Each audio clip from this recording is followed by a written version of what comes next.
Papa n'a pas billetté. Vous avez ça aux comprendre. Donc na été vos messages. To fana na été, to solo la té, na billetté bon. Et ça l'a bien. C'est vrai? Oui, et ça l'a bien parce que d'abord, et le monde est complexe. Moi, c'est la mamie live. Le nom là, t'as kilo, tu n'as pas de chasse à mon biba. C'est complexe. Bah commentaire négatif ou bah lobby na yo et dérangeoté. C'est ok. C'est pas une façon, il y a quoi quitter ça, il y a quoi humilier yo. C'est le moment où moi Vonette Nazareth qui n'a besoin nango. Parce que nango mais il est complexe wana. OK. Pourquoi et loko nazaka kabo nazo komi yo ka soni et loko bozo Vonette so fanya na mbali peut-être ko tsaka maboko vous comprenez. Moi complexe wana. Et du coup il y a le bin non ko la ta mini jeep waouh. Je me suis dit waouh là normalement madasi ko na niveau na banda ko loka. Oui.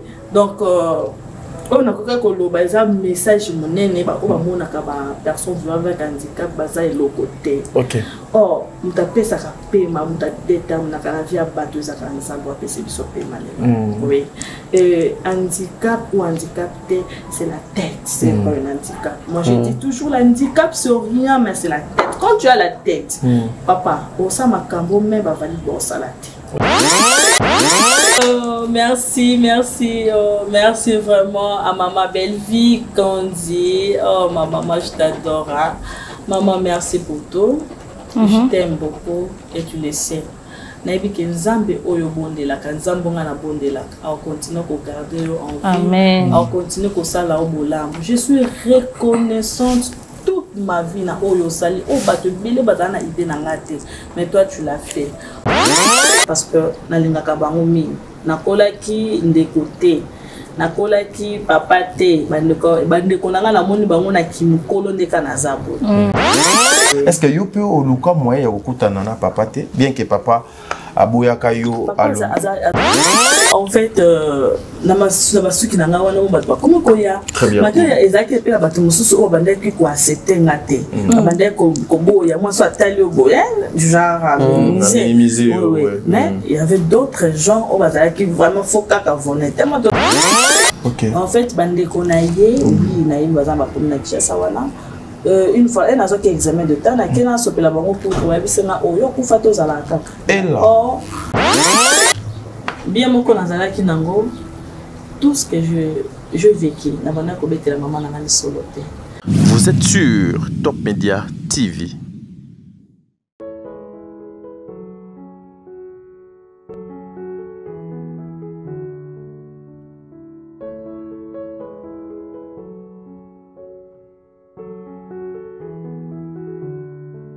Aujourd'hui est un nouveau jour. Il est stupide de penser que dormir et se réveiller est une habitude. Aujourd'hui, nous devons rappeler à tous que c'est une grâce. Sortir et revenir en forme, en bonne santé, intacte, sans problème, sans souci, c'est également une grâce. Notre invité du jour a traversé des situations ressemblant à un film d'horreur. Et aujourd'hui, face à 3 personnes, une seule femme bien évidemment, au milieu de 2 merveilleux hommes talentueux qui seront à la co-animation, nous allons essayer de décortiquer, de relater, de raconter l'histoire de cette dame qui aujourd'hui fait le tour des réseaux sociaux. Elle fait parler d'elle parce que c'est quand même incroyable. On peut avoir tout sur nous, mais nous sommes incapables de réaliser des merveilles, des choses, pendant que elle, qui se retrouve en manque de pas mal de choses que vous allez découvrir, elle nous fait des choses incroyables grâce à des choses qu'elle n'a pas. Je sais que c'est compliqué pour vous. Vous ne comprenez toujours pas de quoi il s'agit. Alors je vais vous inviter sur ce merveilleux plateau, dans ce beau cadre, dans la zone de turbulence, ensemble avec Tadingalapa de Top Media, Tonton Bev de Utenika, la Bev officielle. Nous allons discuter, échanger avec notre invité du jour, la vie et ses réalités.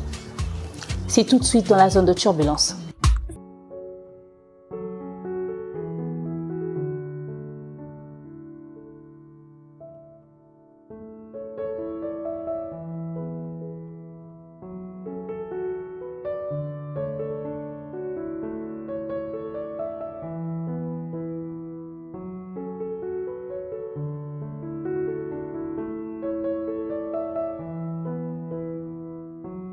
Bonjour, bonsoir, tout dépend de l'heure à laquelle vous allez nous suivre. Bienvenue dans ce tout nouveau numéro de la zone de turbulence. Cette émission qui vous fait plaisir où vous êtes. J'entends souvent des gens demander mais pourquoi zone de turbulence ça vous a rare boy. On va faire un effort de vous ramener plus de contenu dans la semaine. Mais vous devez savoir que c'est une émission à beaucoup de gymnastique. Hein. Ça demande beaucoup d'exigences. Et aujourd'hui, je vous parle là, j'ai 4 caméras autour de moi. C'est terrible et c'est chaud. Alors, pour ce tout nouveau numéro, nous avons un invité. Vous aimez le fait que nous parlons du parcours, du profil, des histoires qui entourent, n'est-ce pas, ces personnes que nous voyons de loin et nous découvrons une autre facette, ok, d'eux. Mais sur ce plateau, il y aura quelqu'un de très particulier. Si vous êtes une personne émotive, je vous conseille d'avoir des papiers mouchoirs avec vous ou encore d'éclater de rire, n'est-ce pas, là où vous trouverez que c'est drôle. Mais à la fin, mettez des messages d'encouragement dans l'espace commentaire, des notes très positives parce que elle en aura besoin, notre invité du jour. Pour aujourd'hui, je ne suis pas seule, je serai accompagnée. Je suis votre coach de Morning Mpusiata, la procureure des médias. Mais sur ce plateau, je suis avec Tonton Bev, l'homme de Utenika et Tadingalapa. Bonjour Tonton Bev. Bonjour des mères officielles, zone de turbulence une fois de plus. Ça bonjour va? À toi. Oui, je vais très bien, Dieu fait grâce. J'espère que tu vas bien également. J'espère que toutes les personnes qui nous suivent aussi de partout, avec leurs messages, appels, suggestions, critiques et remarques, avant c'était les sons, la qualité, etc. Nous sommes en train d'améliorer parce que l'œuvre humaine n'a pas toujours été parfaite. Ah, ça c'est sûr. Et nous faisons vraiment des efforts pour rester fidèles par rapport aux objectifs Autobanan et Bandela. On avait dit qu'on va faire la presse autrement. Nous allons proposer des contenus un peu plus professionnels qu'avant. Voilà. En tout cas, n'est-ce pas? Tadingalapa, bonjour. Bonjour Madame de Maire, bonjour na Balandignon, sur des maires officiels. Je suis très heureux d'être parmi vous aujourd'hui. C'est la toute première fois dans la zone de turbulence. Je pense que, chers internautes, les fans de Demer officiels, vous ne serez pas dessus. Nous allons justement vous servir Kopé Sabino Makambo et Bolinga Mingi. Voilà pourquoi je suis là. Et je remercie premièrement l'équipe technique qui nous accompagne aujourd'hui. Christian, je vois le DT, je vois de l'autre côté, il y a Georges qui est là. En tout cas, Demer, je vous félicite. En tout cas. Félicitations pour l'organisation. Ce que je trouvais ici chez vous, depuis que na banda makambo YouTube, c'est la toute première fois. Il y a quoi assister à la réalisation, il y a émission Ndenge Ezo Leka Awa na zone de turbulence. Que le bon Dieu vous bénisse. Dans ma femme de la Théo loco, n'est-ce pas, il s'appelle Tadingalapa, la calvitie n'est pas un défaut, hein, n'est-ce pas? Mais vous commencez mal apparemment. Non, mais Tonton Bev, apparemment, vous commencez mal avec moi. Non, c'est la zone des turbulences. Tu sais, juste en entrant ici, il y a un inconscient que je trouvais juste là devant. Souvent, Bobé Ngaye, soi-disant votre DT, qui me disait, il y a une fille à l'Oban Nassala Kabatoma Bandi, respectée, quoi, confiance. Pour naïe bakate sous qui n'a pas ici là na moto de Kenawap. Mais quand je vois Madame Demer répéter ça, ils ont le col aussi boyo kanaki que quand je serai na plateau bobanda directement. Des coïncidences. Mais toi rappelles na pichuma c'est mon libandi awat. Vous avez moroté? Mais libandi zali et richesse. Mais la calvitie n'est pas un défaut. Ah, est-ce que dans ma baie? Non, Wana déjà ça commence déjà mal, ça s'annonce mal déjà avec moi. Ouais, donc c'est ça. Voilà. Comprenez que c'est-à-dire vraiment comme ça s'appelle perruque, vraiment.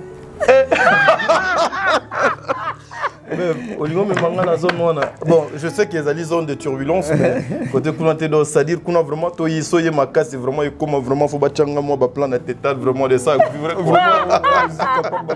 Comprenez qu'il est avec nous parce que la personne que nous allons recevoir a aussi des talents d'artiste, mais là elle a le talent de comédie également. Elle vient de jouer un rôle mais incroyable. Enfin, je vais spoiler le profil de l'invité, ok? On va demander à Miss Do de nous présenter le profil de notre invité du jour. Qui elle est, qu'est-ce qu'elle fait, elle vient d'où, elle sort d'où, son parcours. Avant qu'elle puisse être sur ce plateau, c'est tout de suite le profil de l'invité avec Miss Do.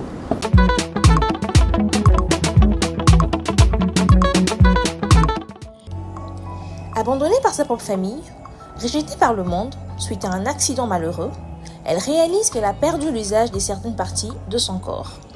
Obligée de vivre avec et d'affronter les regards des autres, Elle se retrouve au milieu des humiliations, moqueries, injures et même de l'injustice humaine. Elle n'a pas baissé les bras pour autant. Victime des situations horribles de la vie, d'un autre accident qui a failli lui coûter la vie, elle décide aujourd'hui de nous partager son histoire à travers un film et même à travers cette émission. Voici pour vous, dans la zone des turbulences, la Dame de Fer, Vonette.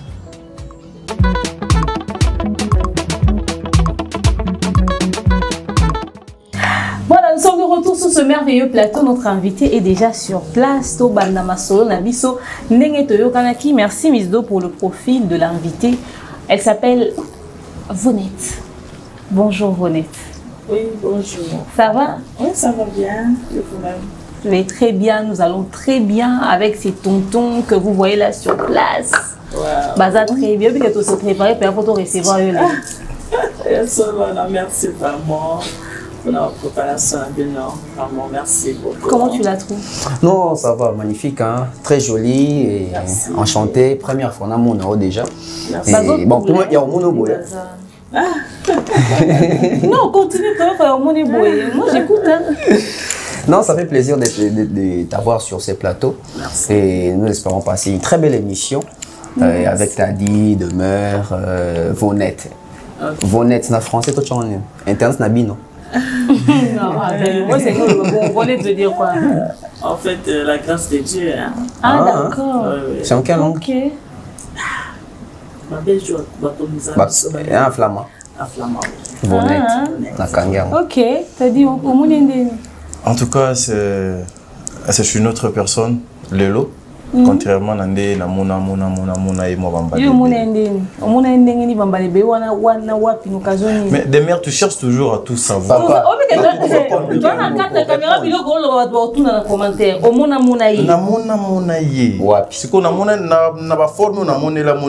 Aujourd'hui, j'ai dit que c'est une autre personne parce qu'elle a pris du poids et quand vous regardez comme ça, ben oui, c'est une femme.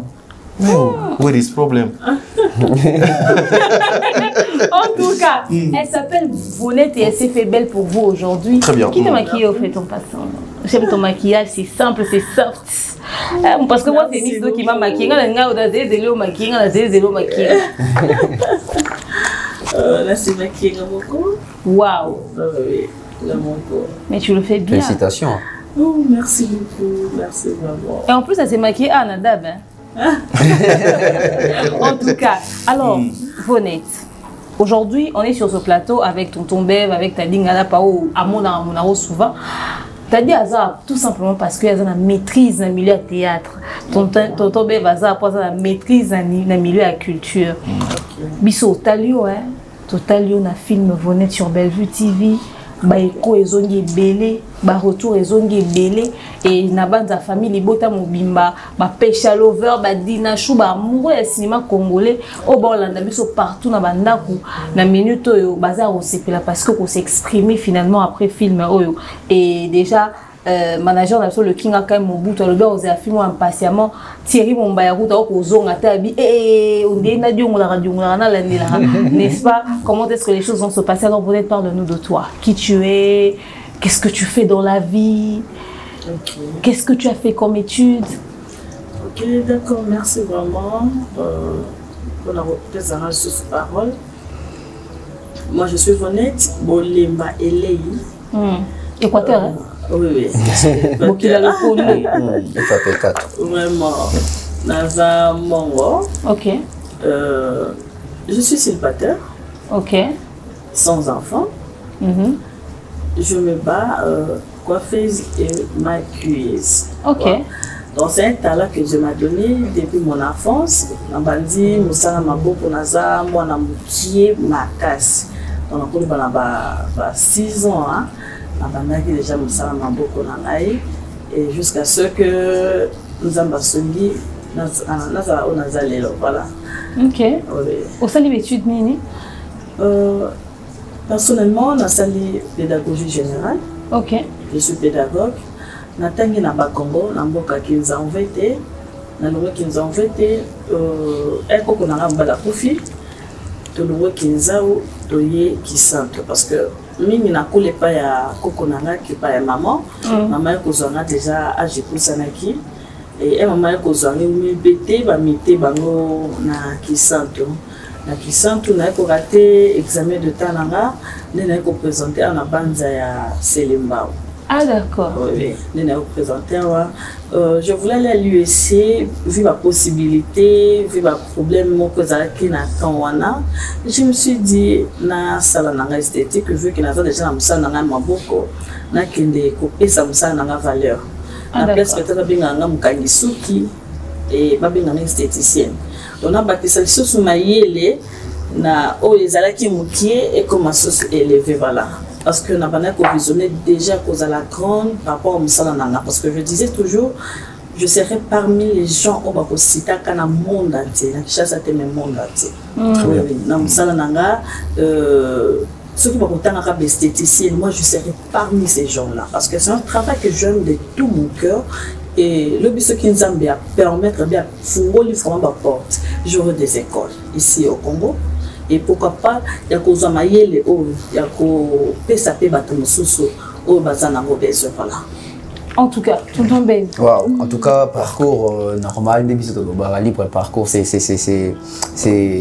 très sensible, c'est très touchant aussi.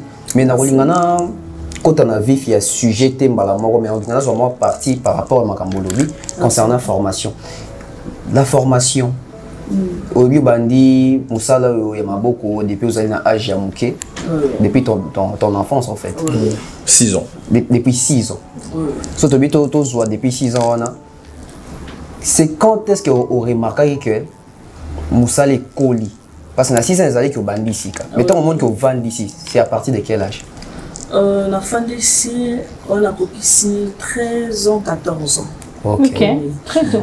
Oui, très tôt. On a zokanga baika yoto bimasika. Ok. On a zokanga dans la zaga natali et puis on a pratiqué. Quand on a bala zaki na basi misato, deuxième femme naie, ndé mutabanda ko pesa nga mutu naie. Ok. Et puis na école place nazalaki parce que tozalaki musika te na école et ba fille mingi bano ya kapa na ngai bazo apprécier comment on a travailler. Donc vraiment na banaki on a 13 ans. Au moins de la fin d'ici vraiment on a comme la clientèle on va dire qu'ils en fait bayebi notoriété comme au Kende oui comme au Kende vraiment on a travaillé na ngai donc on a kelengi ya musala na voilà donc na linga kango tellement mille va même comme quand on a bande ko ba ah you know musala oh azo ça va oncle na nga on a que musika mtala maboko te bo musala osala ngombo voilà donc na linga ki yango tellement et na daki déjà la idée na mode pekala. En tout cas, non, t'as dit. Voilà, vous êtes au Tukoloba. Ah, ouais, t'as un souki. Oui, puis que souki, Ozaki, peut-être, d'être alors. Tonton Bev, est-ce que au coquille ko sala moi, faut jouer médiation thé makambo? T'es pardon tout la distance. T'es même à ta mandé faut pas qu'on a souki, c'est pas grave. Mandé faut. Ça c'est un plateau mais na balu na monde oza souki. T'es to par rapport il y avait il y a l'autre là bako tcha et puis voilà bako mekana bango c'est pas grave. Tu venais de dire ici tout à l'heure Olobi était na ba 14 ans wana komo na yo comment tambola moi mingi na kinzamvo était kuna pour na basuki na yo et puis il y a ton oncle qui te disait mais comment yo ozana maboko te mais ozo sala musala avec ça OK n'est trop loin et c'était facile pour toi que bandeko wana ba luka ete batika mituna bango toi qui n'avais pas de misapi aussi bango facilement. Au début, c'était pas facile. Ok. Parce qu'il y a d'autres bandés au banga. Ok. Oui. Il y a d'autres au banga, Popé Saumutu, et à Zobanga. Maintenant, un azaki moi la mukité, il faisait comment? Ce qui maman, moi na na classe, bakangi pena suki na kitoko, et puis na na fungoli suki na no kango na modèle na ngai. Ok. À chaque fois, on petit la ngai rapport na ndako. Moi na bino, azo sala pourquoi? Biso kangi moi na biso suki kitoko, le fond na fungola pour que na se sentir bien, na fungolo pena suki et puis na salle. Na musala oyo, na zaki déjà na touche. ngai na suki ya maboko parce que na banaki na suki ya maboko akabe banaki kosala nga mwa manœuvre vu que mosapo ezalaki mokuse. Et alors elle nazokanga suki ya maboko na ezalaki tellement propre beaucoup apprécié nga kaka. Très bien. Oui, oui. C'est par là bato moi akanga na ye ma ke malembi na ngomola ke bato comme quoi apprécier parce que j'étais jolie hein et bato mola na siko beauté na aussi toujours na ina tout dans ce que c'est ici dans zokola. OK, très bien. Pourquoi les autres bâtissent ça? Ouais, oui. Bota bo mwana na lelo comme il y a qui mokolo pele il y a qui mokolo et surtout ce comme ko zo soin nango bien wana ki bo mwana bazo zuela yonde soin mais ero koli yondo comme zo soin vie à Jacobi Boga vie voilà.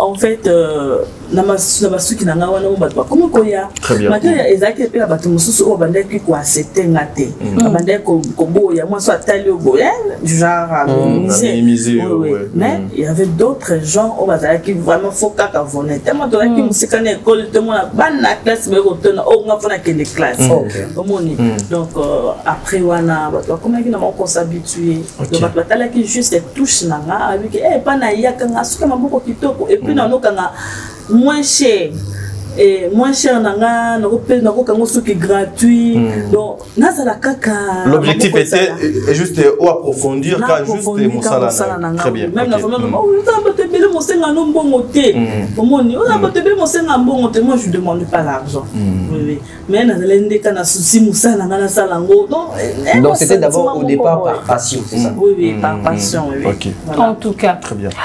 Alors le service biso exact vous êtes à commis personnalité publique. Très bien. Ah oui. À commis influence.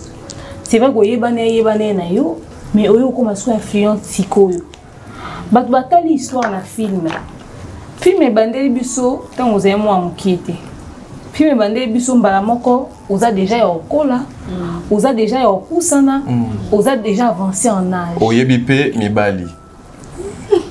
Non, non, c'est juste toi dans la zone de turbulence. Une façon de vous accompagner. Tonton Bev. Donc aussi.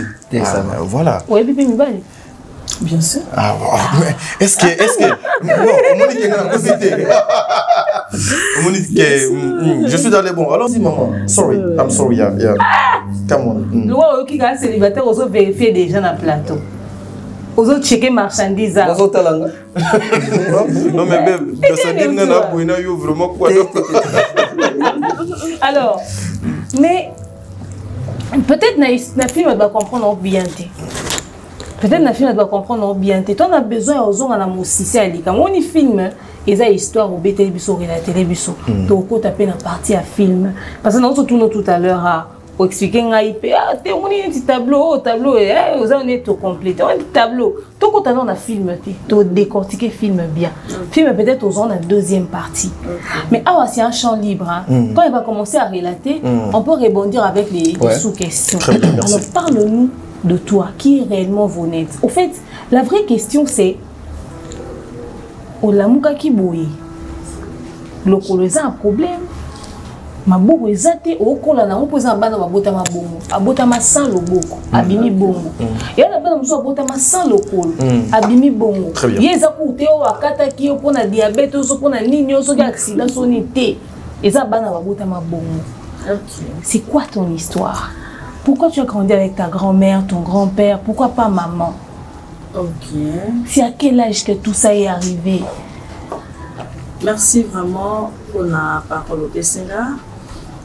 Histoire on a relaté, histoire nana. Histoire moko, ce sont de réalités on a moko na vivre et en gopé.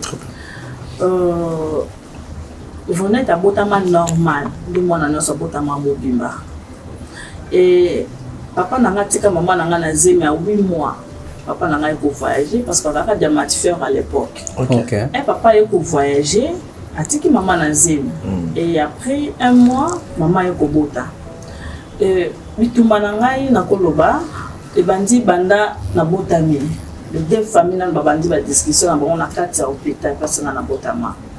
Et du coup maman na commune na ba âge moko partir na to moyo na filmé. Parce que ça filme.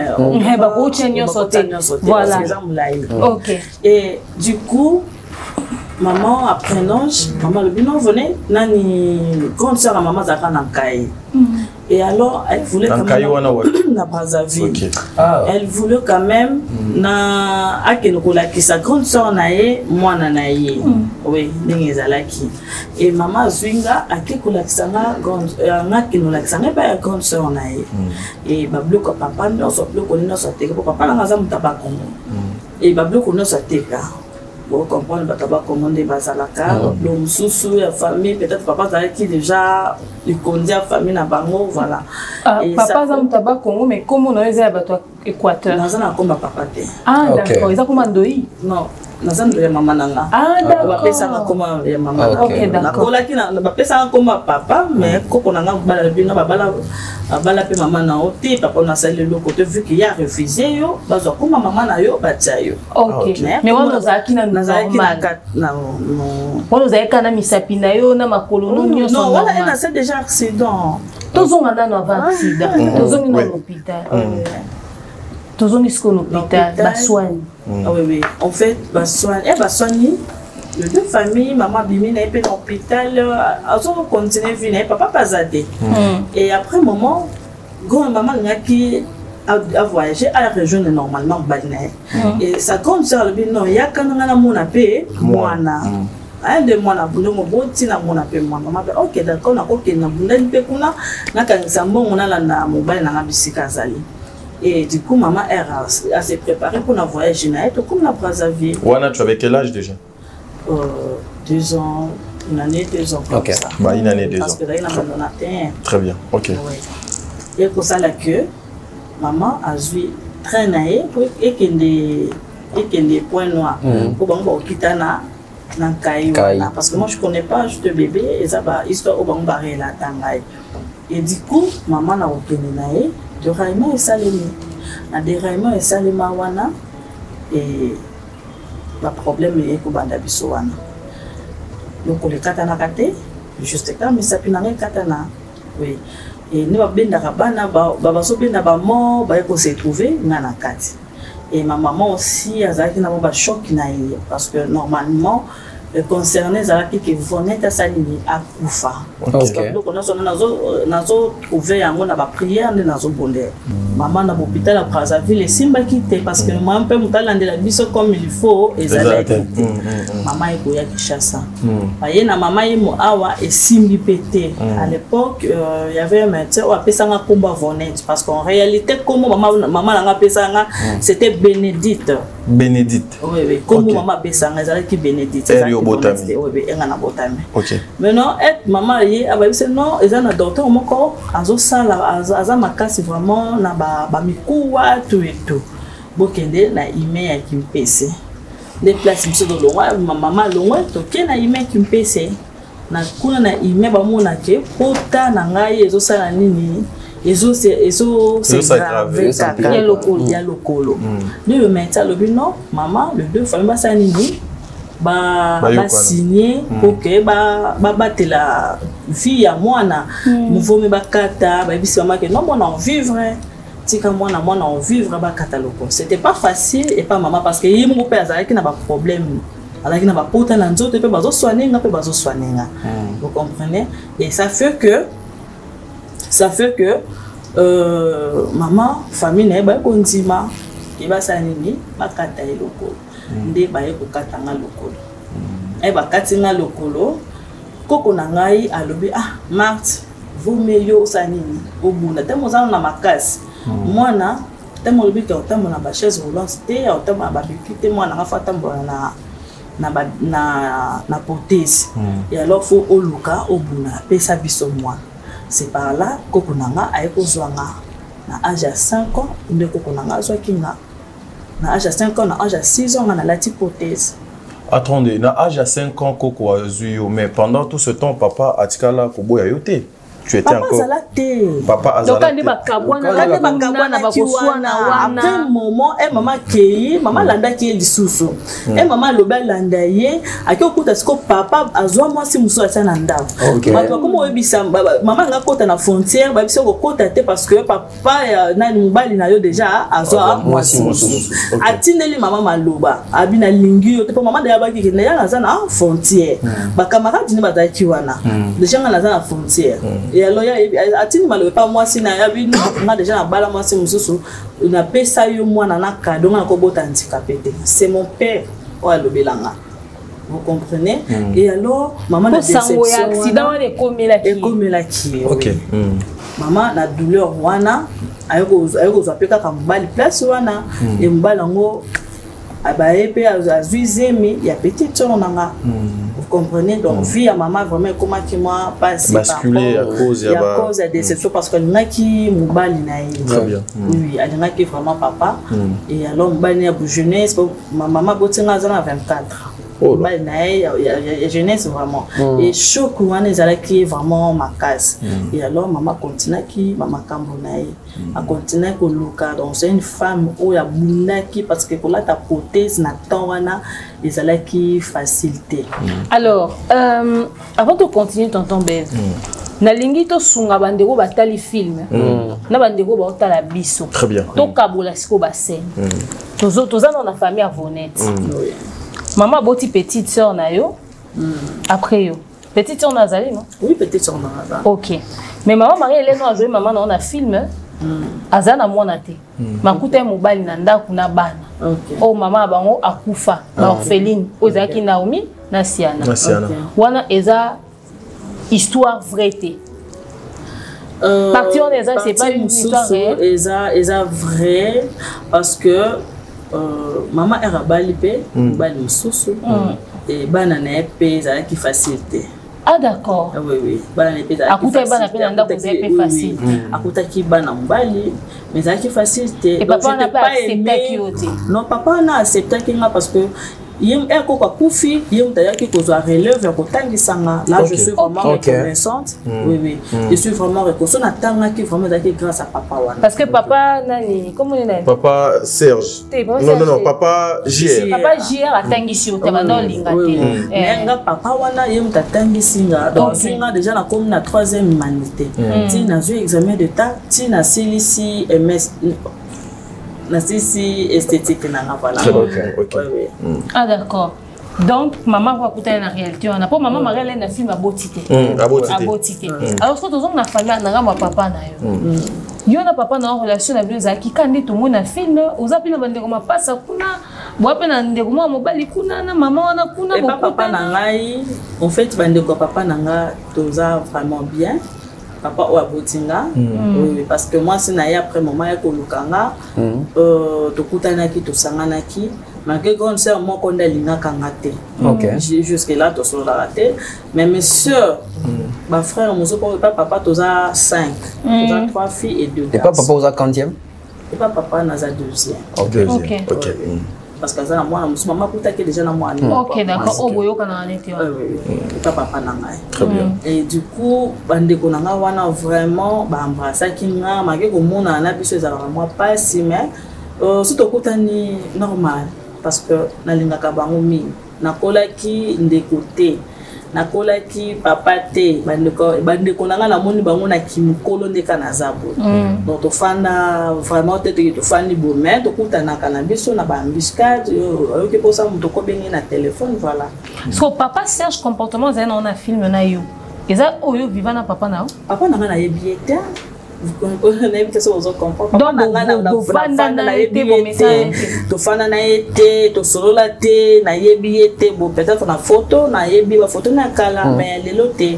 OK donc fanda na papa na nga té donc partie à papa Serge na partie mususu histoire maman Marie-Hélène et la écriture ya belle vie c'est-à-dire je vais vous accompagner aussi. Merci. Vous savez lorsque moto par exemple des mères aillé à relater histoire ya vie na endeni donc elle est qui pour bien écrire en film ça demande il faut avoir une tête, il faut rajouter les intrigues, il faut yango wana ngande ezo yate mais oyo lobi pena yango wana même chez réalisateur metteur en scène lobi il faut ajouter quoi intrigue merci faut pas que ça l'élément quoi voilà donc pour que scène dans la complète et accompagner ma camonande ezo kende moi c'est que j'aimerais savoir ici ndenge maman de mère autu kotuna parce que là parce que ça va vivre histoire exactement ndenge yo vivre en est-ce qu'on a papa na ba pe abo oui voilà ton papa a boya yo justement parce que bakata ki lokolo ni sapipe et katana donc et katana ki parce que tu es une personne vivant avec handicap ne papa lo ba NON et cette fille ne sera pas la bienvenue et pas nanga est-ce que yo peut oluka moyen ya kokutana na papa te bien que papa aboya kayo alo azali sur place depuis na bota matili lo na tama koloni ne kishasa te. OK. Depuis wana tili le papa nanga na tama koloni kishasa te.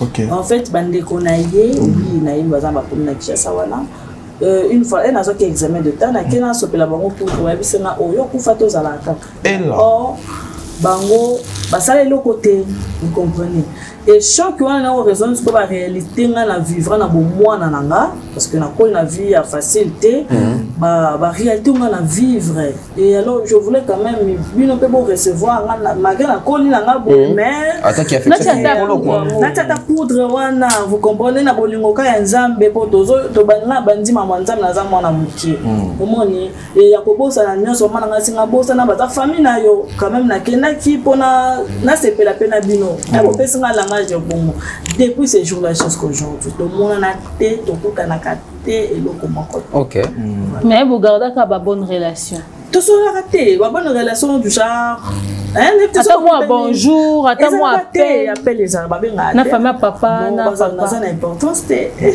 pas na bango na ça vraiment importance non attends si je comprends bien ba partir musu to moni na film et place yoza inutile ou papa Serge dit motuloko la yo okosalela nga nini na vie okomemela nga nini na vie donc na réalité pe boy une fois malobana et babimisi la yo pe babimisi la plusieurs fois handicapé le quoi une femme c'est la bisonnie oui vous comprenez yo pena motuloko la yo vraiment ma famille kota maman ils pensaient que non peut-être venait à cause de la ndumba.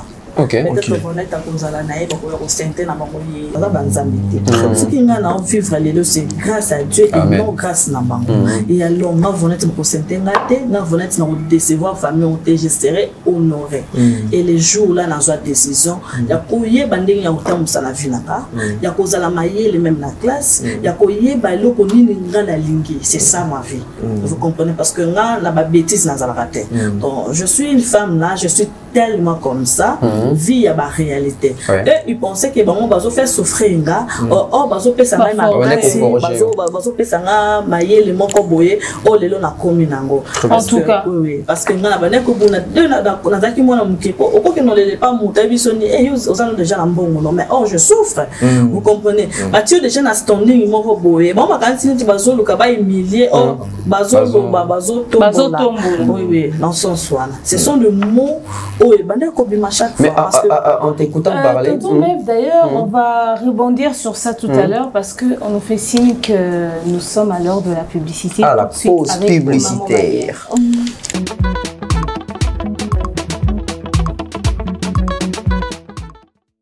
De nos jours, l'hygiène intime est une priorité.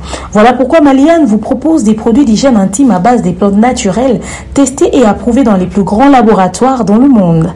Maliane vous propose des thés de fertilité pour hommes et pour femmes, des thés pour bain à vapeur after accouchement pour soulager les maux de dos, gel intime pour hommes et pour femmes, produits pour les règles douloureuses, fibrome, endométriose, polykystie, myome, resserrement du muscle du vagin, trompe bouchée et j'en passe. Vous avez également des produits qui vous aident dans tout autre type de soucis gynécologiques que vous pouvez avoir. Ceinture abdominale, vous avez les protège-slip, les bandes hygiéniques et tous ces produits sont disponibles sur notre site www.maliane.com. Passez vos commandes à travers notre numéro affiché directement à partir de notre site et vous serez livré partout dans le monde. Maliane, pour une hygiène intime parfaite.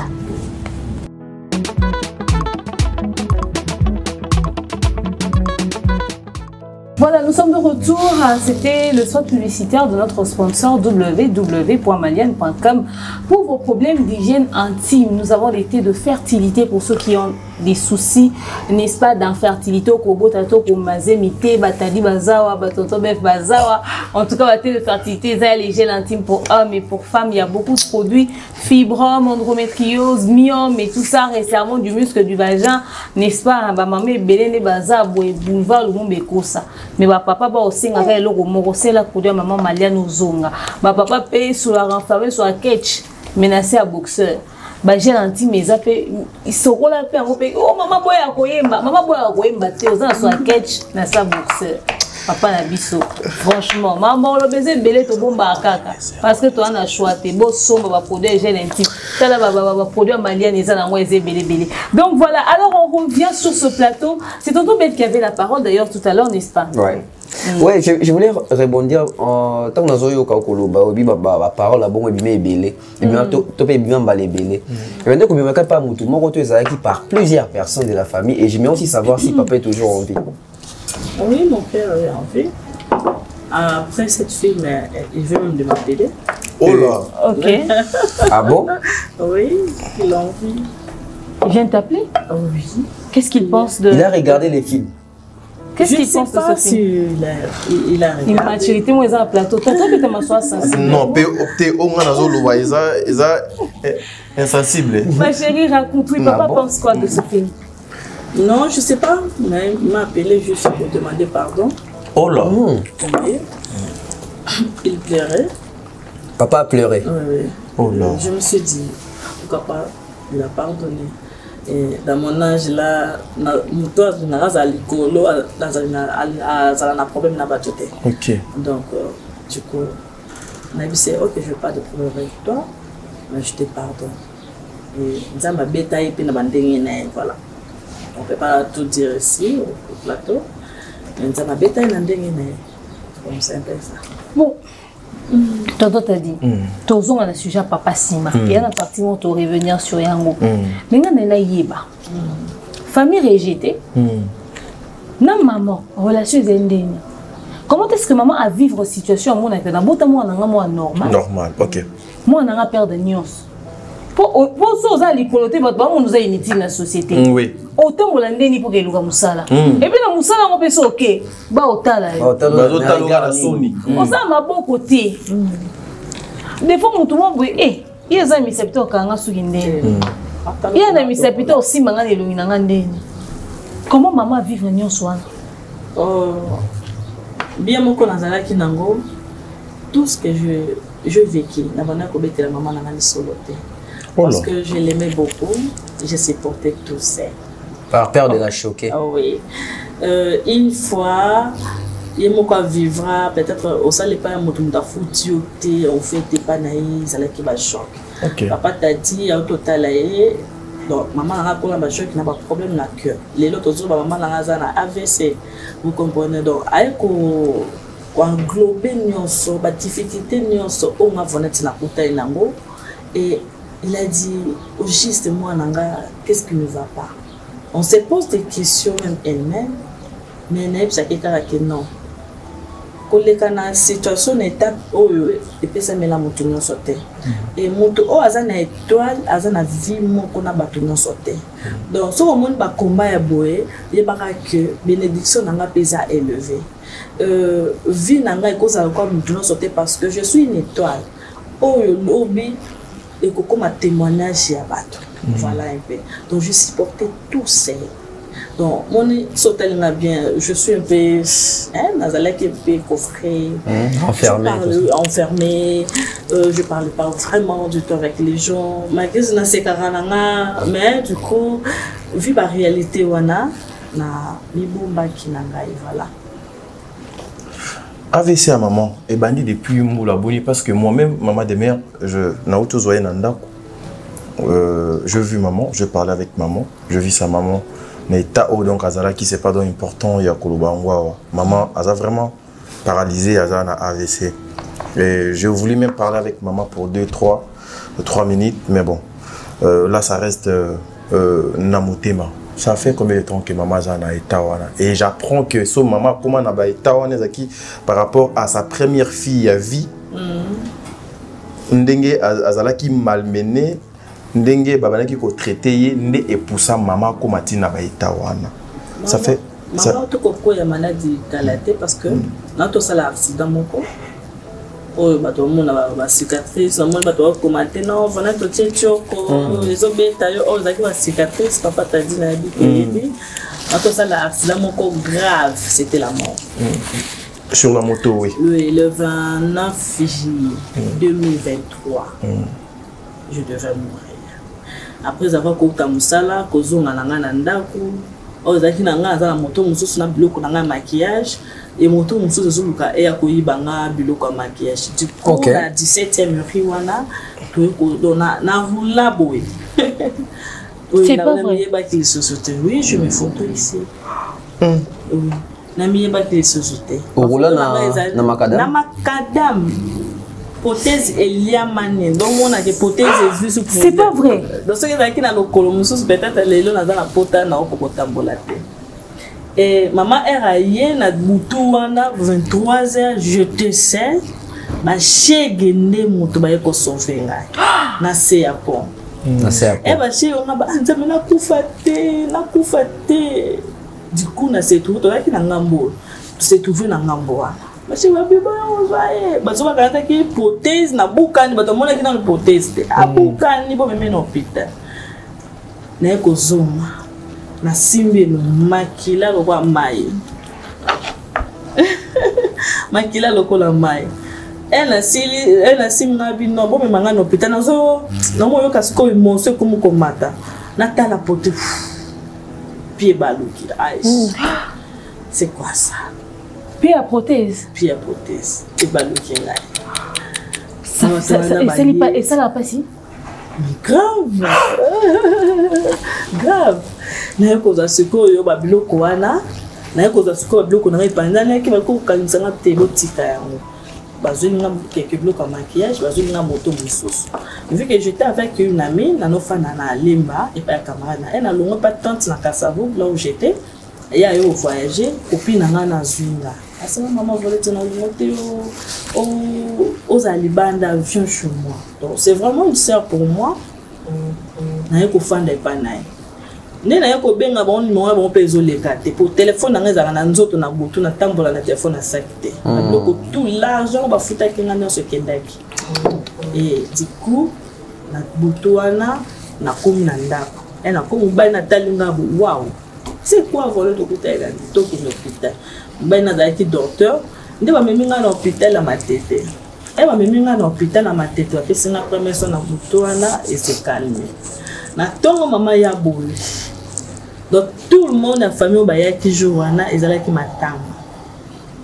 Donc banina na année banaki na vraiment bien tié vous comprenez. Et maman talibu nini bonnet ma comme collé. Oh il y a ça moka kisaka makambo tellement ebele. On se calme quand c'est moi je vis moi je ne mourrai pas. Moi je vivrai. Au bagné le côté. Oh, azaki biloko na garder. Elle est 2 semaines ba yibiye. Elle est 2 semaines encore. Maman a eu beaucoup ya AVC. Donc ba choc wana accumulé. Oh, azaki déjà un problème à cœur. Azaki déjà un problème na katine. Ba sukatasi na yango na essayer ta. Papa t'a dit yebiti. Oui, mais nabi au tindelanga ba photo une fois oui. Tina makolo. Donc ti lelo na ba na ke radio parce que j'ai des douleurs même au niveau ba genou. Du corps gonflé. Donc c'est un peu ça. Pendant tout ce temps, en te regardant comme ça, tu es en bonne santé, hein? Ça va. Merci, mon takamaka. Comment tu fais pour surmonter tout ça, l'humiliation? Parce que j'ai le Saint-Esprit en moi. Quand tu as le Saint-Esprit, c'est ma langue. Quand tu as le Saint-Esprit, tu as tout. Amen. Oui. Saint-Esprit, le mot la vie complexe. Saint-Esprit, le mot la souci. Oh, c'est important dans la vie. Ils souffrent de vie autour de ma vie. Ok. Tout peut arriver. Nana kolo bazan bitumba koleka job. azalate. Oui. Mais à la fin, Nzambe azalaki na longisaki. Peut-être que balelo fana tazana succès au simbi wapi, mais na yebisaki na la wapi. Je dors à l'église, na la mbetoté jusqu'à ce que Nzambe no mona bikam sina fina. Vous comprenez? Et ça va art ba sacrifice na sala pa Nzambe. Et nga na sala accident ba ndeka ko na sala accident normal. Je prie Dieu, oh Jésus, je te bénis parce que tu es merveilleux. Donc, dès tout le monde, le 29 juillet. Et c'est le cas de 2 semaines pour t'annoncer son élément que moi lis moi. Donc, dès tout le 29 juillet, on a pris une prothèse now. Oui. C'est longtemps bon ensemble ça. Malgré ça, et baluka qui n'est baluka qui wana malgré ça il est ça qui wana. Donc, dès tout le monde, on a mis une prothèse déjà au bébé. Prothèse c'est un problème. Il faut changer. Il faut changer. Et il faudrait changer, ça coûte combien? Naki na weza, non? Oui, Naki weza. Non, je ne pouvais pas vous dire ça comme ça. Non, mais nous sommes en pleine émission. Je veux compléter à madame. Oui, explique-moi. À madame Vonette. En tout cas, ça m'avait fait trop mal. J'ai initié quelque chose. En tout cas, j'allais parler de ça dans Souka Air, comme on attend, il y a divers pour nous ça là. Que l'on sait peut appeler na maman nyonso. On a initié qui est le komoko. Yo ozali lokola il faut qu'on se le dise na Belard. Yo ozala lokola motu. Biso toza lokola batu o tozoya après yo. J'allais d'abord commencer à vous parler ça en privé et puis to komi na ngwa na plateau. Mais lokola de ye awa. Laissez-moi parler. Ok. On a initié qui est le komoko pour nos sungai pour la prothèse. J'ai des photos ici. Je sais pas ce qui. C'est comme ça. Avec quelques mamans, on a dit que baza ba maman ya famille libota o ba benga kanga. J'ai créé un groupe pour soutenir Maman Bellevue et apporter l'aide na biso pour Nandeko Vonette par rapport à la situation il y a prothèse naie. Na koti na kati ya groupe wana ba maman ba cause à la même ba vendre. Oyo ce qui Nzambe a touché yo na quelque chose oyo zanango okoki kotinda so tindi mbongo to nyonso to banango depuis lobby dimanche. Donc depuis samedi nde na fongola ki groupe lobby dimanche déjà je vis il y a une maman qui nous a envoyé déjà $100. Oh tozo ko kine mais voilà pourquoi na micro na yo na profiter ce qui est kozala possible ba maman nyonso ya motema malamu ba nyonso oyo bako tutisama pona kosunga ndeko na biso Vonette azali tozela teke akufa poso akufi tokoya awa omona mutu moko atie cotisation ya 3000 balles to lukela ye libulu a cher to lukela cercle a cher to okunda to kunda ye na ba honneur mais to profiter oyo azana nous vivante que le bon Dieu azo garder azo pc souffle c'est avec le koloanande azo forcer pour faire tout ce qu'elle est en train de faire. Je te jure. Je sais qu'elle ne va pas dire ça, mais des fois, c'est elle qui supporte même sa mère, même ses sœurs. Moi, je suis allé chez c'est Maman Leki, hein? Ouais, chez sa Maman Leki aujourd'hui pour Nake Zoyewana. C'est pas important, il y a le bango na télévision. Et elle souffre avec le kolowana na prothèse wana. Le montant na kansi RIO ozokota na groupe parce que les londe faut okota na groupe so koti na groupe to koyeba montant na ngo ça combien mais c'est au-delà de $1500. Vous madame fona okay. Donc c'est au-delà de $1500. Voilà pourquoi nous lançons appel na ba maman nyonso numéro ya maman de mère eza wana ce qui j'avais le komaki.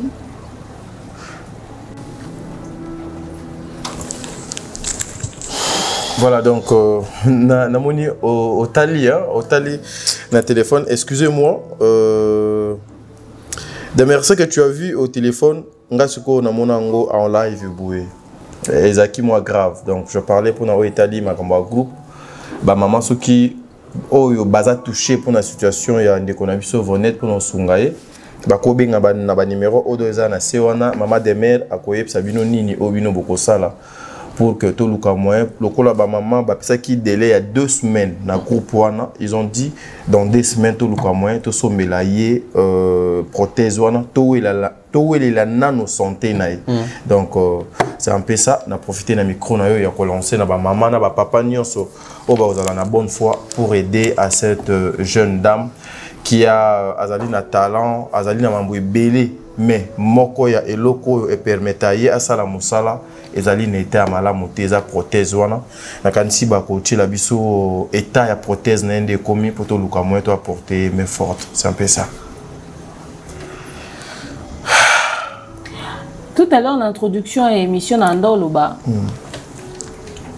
la vie a des réalités. Ah oui. Kola la ola mukeza habitude. C'est-à-dire, ils ont succession à combat. Des combats na tongo, combats na midi, combats na poko. Et comment bilé né à moko na moko. Ça dans le nini, na muto akata na misapi.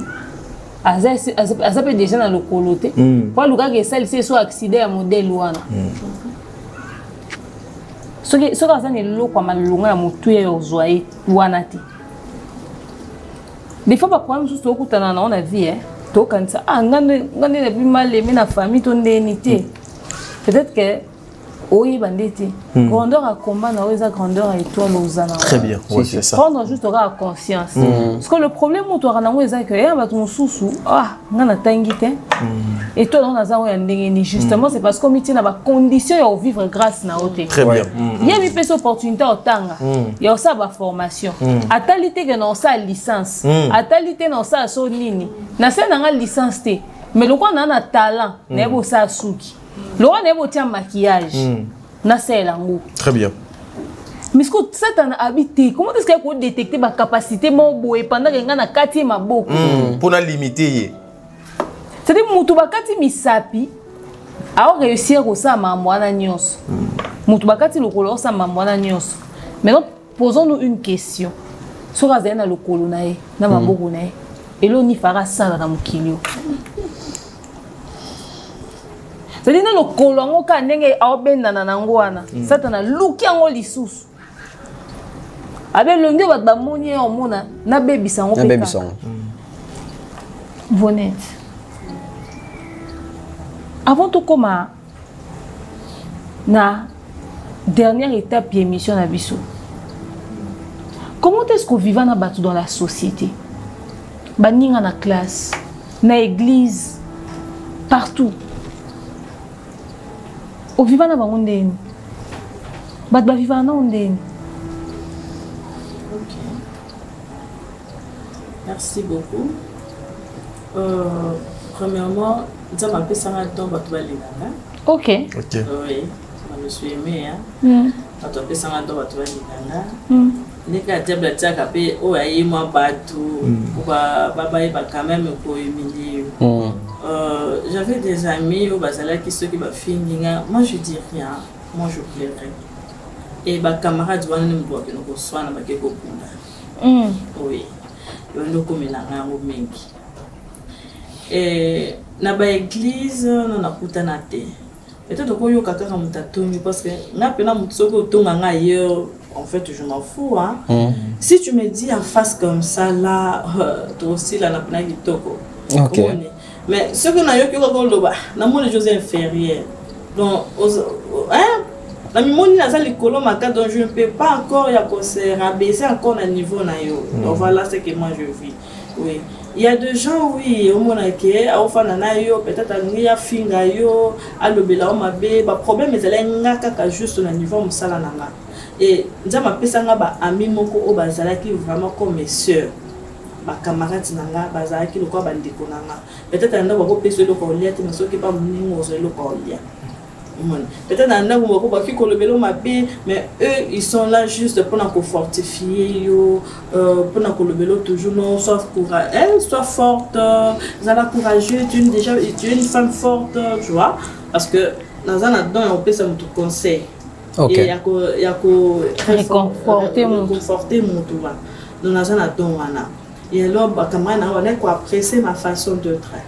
Oui, on a des déceptions de mettre les solo et ça passe et continuer là. Oui. Donc, na travail qui juste moral. Je me suis dit, c'est dans le lobby que n'a souci. N'a mis ça sous problème na katinanga pour que l'autre n'a. Oh, je suis une femme. Moi, c'est ce que on a accumulé mingi, ba problème comme ma famille na nzoto. Le beaucoup a un problème à kobota, le beaucoup a un problème belé. Mais alors, ce qu'on lobby, t'es les cambo lié, les cambo comme la moutounios, les cambo comme la nzete tenda coûte comme la camoto. Donc ce que yé, nzamba yebike et yé wana, et que les canango, pour les cambo ça la nango jamais même binongo les canabé internet va fingio au fanika kawana non, ça passe. Au moins déjà 3 jours le connaît les kinango, c'est comme ça nous les gens au batbatina moki. Oui, batbafingaka, batbalubaka, mais peut-être ailleurs. Maintenant, on coûte un thème pour nous le bélango. À part le patron, on a travaillé na bango. Et on fout un bon moté. Vous savez, pas pas moté, sinon on fout un bon moté. Pour nous fout un gat na ça musa na ngai. Na tina ko ça handicapé. Oh. Comprenez? Et une femme comme ça, mais les gens sont malheureuses. Si on coûte un handicap, on a la mystère. Donc c'est la dame où elle peut s'en même débrouiller au salaire pas à battre. Vous maintenant travailler dans ndako non non salaire pas à battre. Vous comprenez? A fingo pena, no fingo pena des fois na mati so qui so kaka poste une bonne salaire. Ce sont des choses où il y arrive là. En tout cas, ça a plus facilité. Donc on a 50 ans mais après ça nous témoigner pour que n'a pas possibilité pas problème dans ce pays là dans la vie. Tonton Bev. J'espère que les gens ou les personnes qui sont en train de nous suivre vont comprendre le suspense, l'émotion, se faire dégager, qu'on se ressentir dans le plateau. Moi, j'aimerais juste te dire une chose dans le bateau Watalabiso. Peut-être vous avez vu ça à travers les vidéos. Peut-être vous l'avez vu à travers vidéos totales Internet, théâtre, etc. Mais surtout, tout le monde est dans le plateau, ils sont en train de voir la personne, ses doigts, etc. Mais, que Dieu existe. Comment on a besoin de témoignages, comment on a zali, comment on a grandeur et ensemble na bon moyen biso pe na bon moyen nae. Sur ce, j'aimerais demander baka problème ya. Pour mais elle va pas être épargnée, n'est-ce pas? Non, elle va pas être épargnée, malheureusement. Malheureusement, place au bac à problème juste après ce jingle.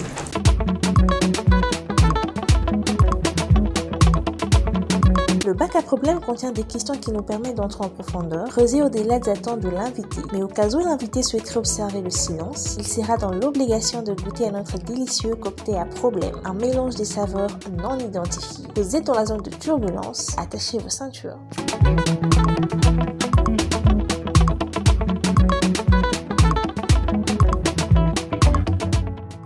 Voilà Miss Do qui nous ramène.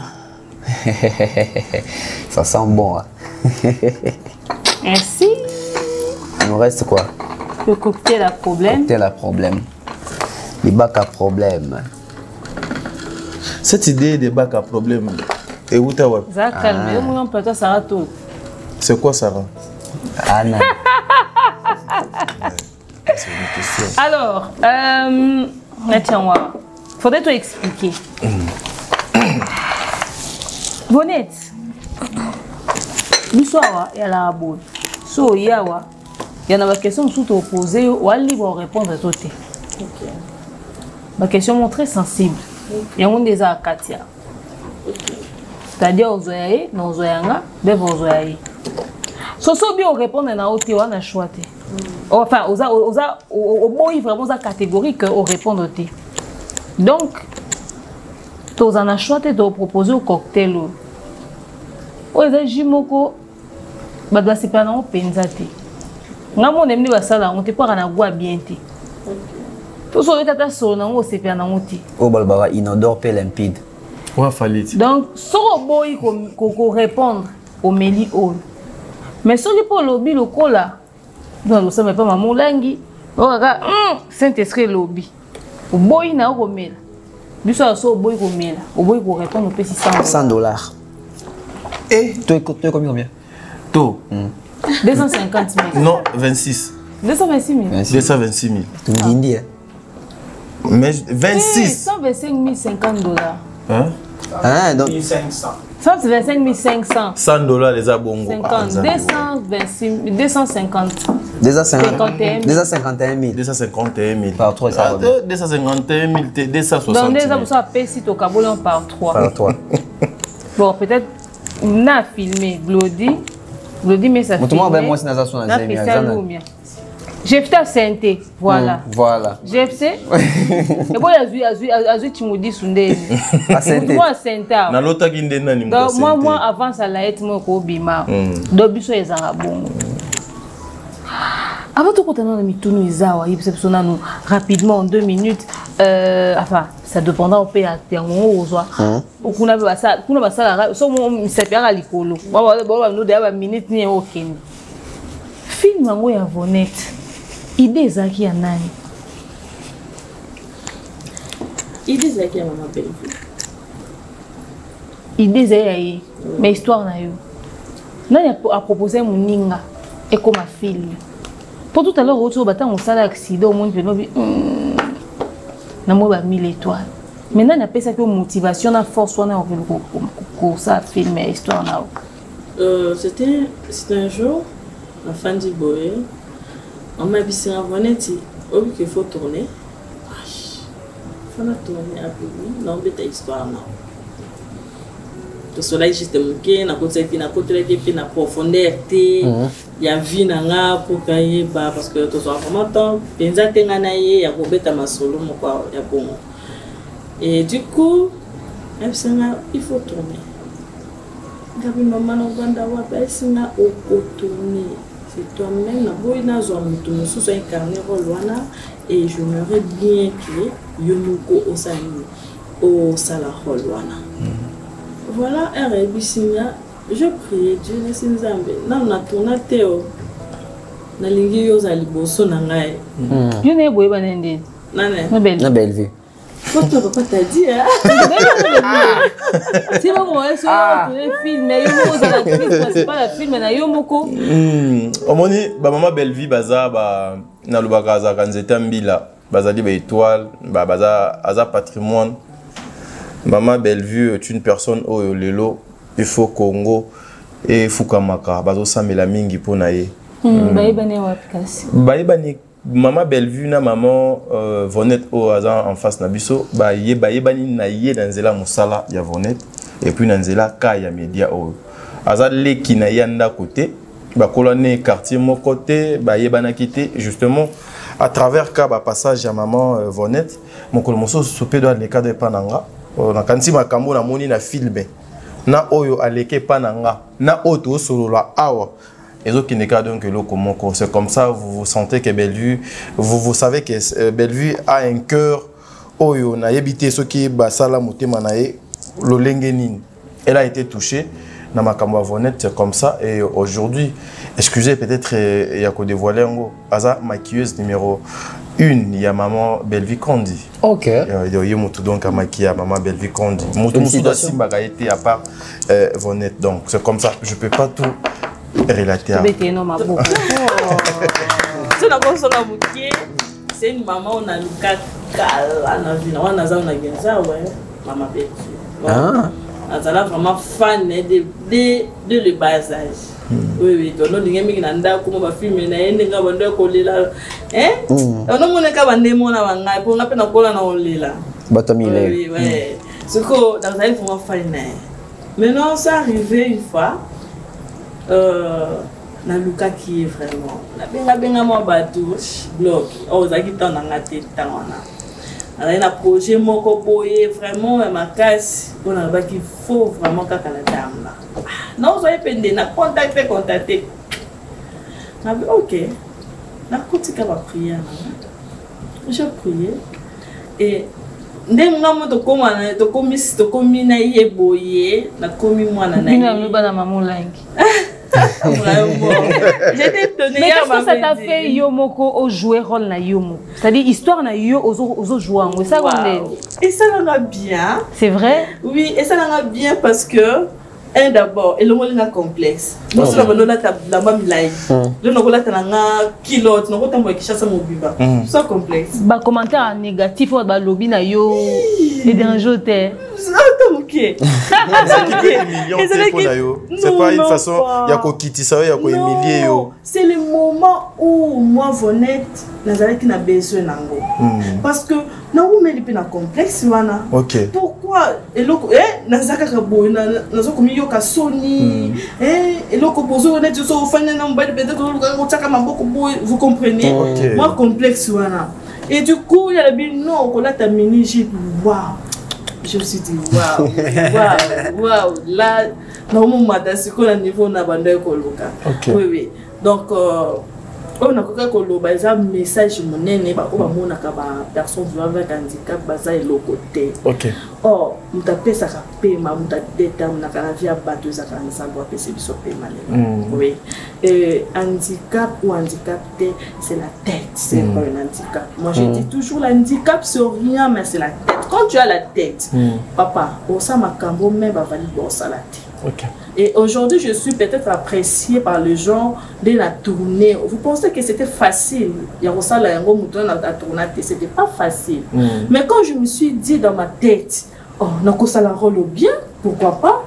Tu peux apprécier moi. Vous comprenez? Ma accompagnement paye à maman et Zalaki. Pour moi, on a tourné. Non, fais ça, fais ça, fais ça. Et dans ça là, et non, on a vu, oh, c'est beau, cette dame. En tout cas, Toto Bev, le bac à problème. On peut avoir nos questions. On a posé une question à mon coussé pour na béguer. Tu as posé une question. Luka ya mon coussé pour na tanga mon coussé na boina. Bonne chance. Demain Nyani, bonne chance. Ngamoro, bonne chance.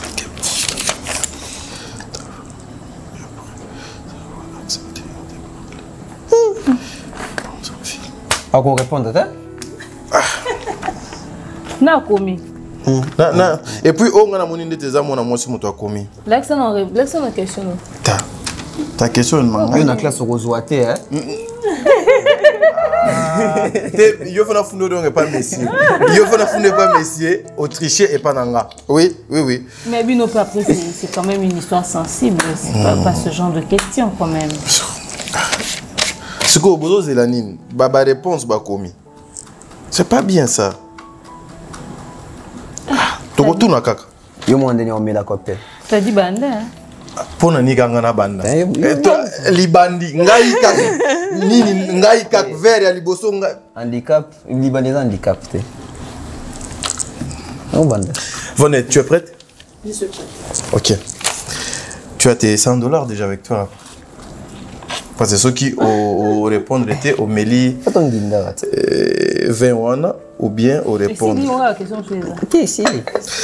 Vonette, que pense ta mère et ta famille après avoir accepté de parler de ta vie dans un film? Bakanisi nini, balobi nini, bapenser nini. Autre chose, que papa benga que Alélie. Alélie, maman. Premièrement, c'était là qui n'a pas. OK. Elle était vraiment contente parce que total le film on a famille dans mon bimba. Très bien. On va même remercier maman belle-fille. Ta famille est quelqu'un qui répond c'est la merci pour ma belle-fille. Oui oui, na ma message wana na mema qui fait message il y a remerciement. Comment on dit na tourner. Oui, bah qui ba mon ma bête ko étaler vie à famille. La famille ko exposer la famille comme ça. Et ça ma réalité. Et bon bazo comme ça na parce que on sonité. Ba bébé c'est bon ma casse. Il y a quoi accepter au lelo?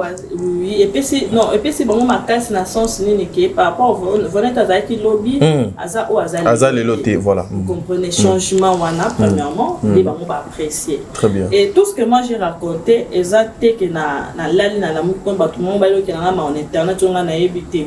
OK. Ça vie na moko on a na memaki. Et avant de le faire mais au courant d'amour. OK. Histoire nanga. Et alors c'est OK d'accord terme ça yo moko CPL ma oui na CPL c'est le moment. Ba force qui au pété au salango. Et ça qui juste pour nous édifier sur le bateau sauce. OK. Donc voilà. Maman côté na bango vraiment net maman elle est trop contente. Elle est trop contente. Elle dit bravo. Je sais que au ça la soupe peut-être au délai au salité. Parce qu'elle n'a toujours mon amana Vanessa. Je peux ajouter ou bien? Vas-y. Ouais. Penses-tu que après ce film ici, tu vas récolter Oyoza qui n'a besoin d'encore récolter par rapport à ton histoire? Après avoir Kobe Tango la média, après avoir qu'aujourd'hui, Kolongola Bato complexe, et aussi grâce à cette histoire, aujourd'hui, nous avons le pardon de papa. Et de Yo Moko, penses-tu que Ogozoa gain Oyo Ozaka a besoin à travers ton histoire? Rien n'était possible à celui qui croit. Amen. Amen. Moi, Ok. je crois. Mais je crois que ça va se réaliser. Amen. Amen. Merci beaucoup. Vonette. Oui. Question est ça. Mais la classe, vous avez triché, ça. Maman, ça qui m'y a Jelly. Il y en a eu ma cantine. On a eu ma cantine. Apparemment, question na eza mubu. On dit que nous avons fait ça. Ah. Vas-y. Ok. Vas-y. Vonette, tu penses que les gens aujourd'hui sont avec toi à cause de ton état ou parce que bazo considère les lots comme mutunyo sont normal? Oui, mingi bakozala pona nga pour considérer nga naza mutu normal.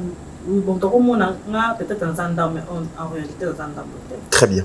Voilà. Donc ils étaient par compassion des bazans dans les. Même pas. Maman, par rapport à quoi? Si on a remarqué que tu me dois payer maintenant aux impôts, franchement, je te quitte. Hein? Ok. Sans réflexion, mais oui. Ok. Pourquoi que l'on par rapport à quoi? Ok. Je ne suis pas incapable. Je suis capable de tout sauf de rien. Oui. Donc, tout le monde vous allez wana justement pour t'accompagner. Oui, pour m'accompagner aussi. Okay. Et non, non, non, ils en pour ma quitte. Moi, je suis besoin de fortifier, de et non,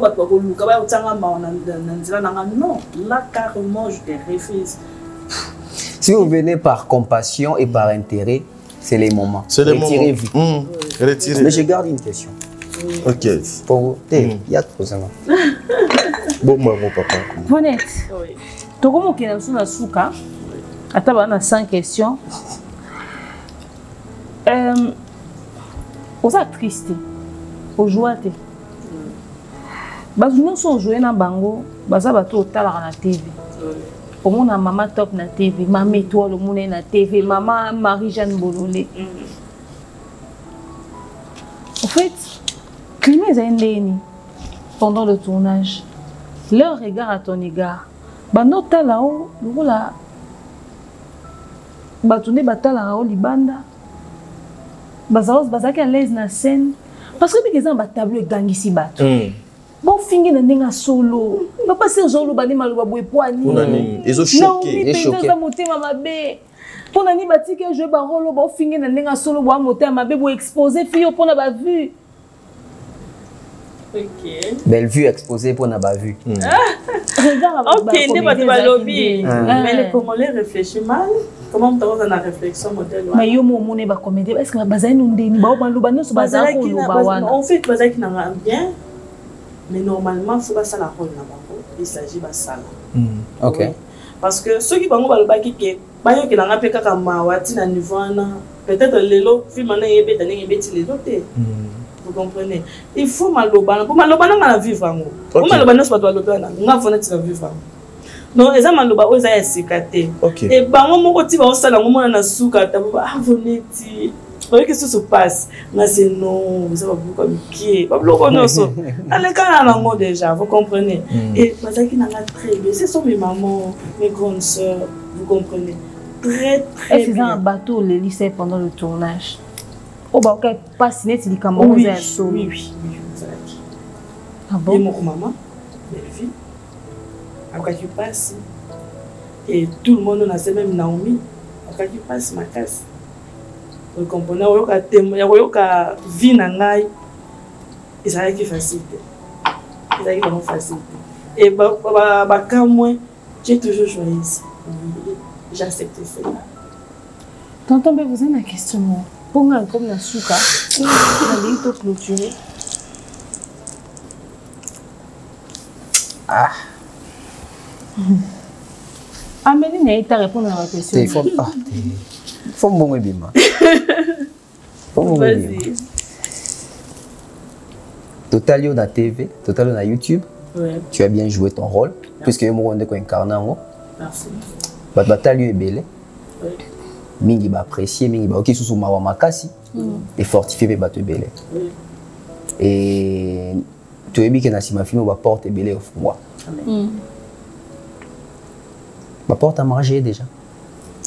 Non, Toi proposition. En tout cas, t'as dit d'avoir embrouillé, yo, faut bien la Papa t'a dit c'est mon grand frère. Attends, ma proposition était. Oui, non, non, Ah. c'est juste que ma maman nanga, ma papa nanga, bazo pesa conseil et nzamba teka mingi o benga basala nzambe, o bazo fortifier ngai, o bazo te anga bazo pesa nga susu makasi. Est-ce qu'ils appellent mi balio yo? Mi balio ba choka yo. Ba moni on était wana, aya lingi yo. A promettre au monts et merveilles. Bolingo motema mabanzo a promettre au mokili. Oui. Nakuta ma déception. Ba déception. Ma déception. Ba déception. La déception t'es ba déception. Donc ça amis balé ça misat. C'est comme des appuis. Oui, nakutana. Nakutana. Oh, ya makasi, ya makasi. Ya makasi. Ouais. Parce que tout le monde a pu filmer là qui na tableau moko Piro alinga yo na Facebook, na réseaux sociaux. C'est ça la réalité. Voilà pour vivre. Ah bon? Oui. Oh là.